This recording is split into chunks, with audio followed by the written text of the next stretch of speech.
আসসালামু আলাইকুম শাইখ সাহেবুল্লাহ। জয়ীফ হাদিস তো আমলের ক্ষেত্রে পরিত্যাজ্য হবে, কিন্তু আমার প্রশ্ন হচ্ছে জয়ীফ হাদিস কি রাসূলুল্লাহ সাল্লাল্লাহু আলাইহি ওয়াসাল্লামের হাদিস বললে বিশ্বাসযোগ্য হবে?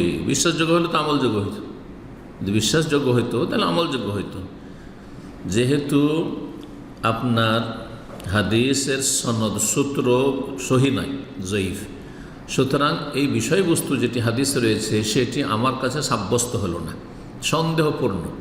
আর সন্দেহের ভিত্তিতে আর সন্দেহ যাতে রয়েছে সেটি সন্দেহ থাকা সত্ত্বেও সেটি শরীয়তের কোনো দলিল হতে পারে না, কারণ এটি ইসলাম কিনা সন্দেহ, এটি নবীর কথা আদেশ নিষেধ কিনা সন্দেহপূর্ণ। সুতরাং তার ওপর বিশ্বাস করা মোটেই জায়েজ নাই, বিশ্বাস করা বা আমল করা মোটেই জায়েজ নাই।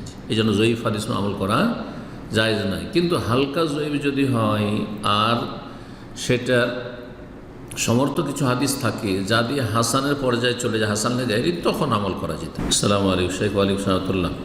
ঘুমাইতে গেলে 3 কুল পড়ে হাতের তালুতে ফু দিয়ে গায়ে হাত না বুলিয়ে শুধু 3 কুল 3 বার করে পড়লে বেদাত হবে কি না?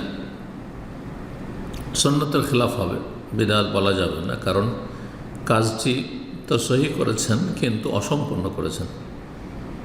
অর্থাৎ সূরা ইখলাস, ফালাক, নাস পড়েছেন 3 বার করে, এটা আপন জায়গায় ঠিক আছে, কিন্তু ঘুমাবার আগে এই ক্ষেত্রে সুন্নত হচ্ছে যে হাতে ফু দিয়ে গোটা শরীরে মাথার দিক থেকে শুরু করে যতদূর হাত যায় হাত ফিরিয়ে নেওয়া, সেটি করেননি, সুতরাং এটি সুন্নাহর খেলাফ হয়েছে।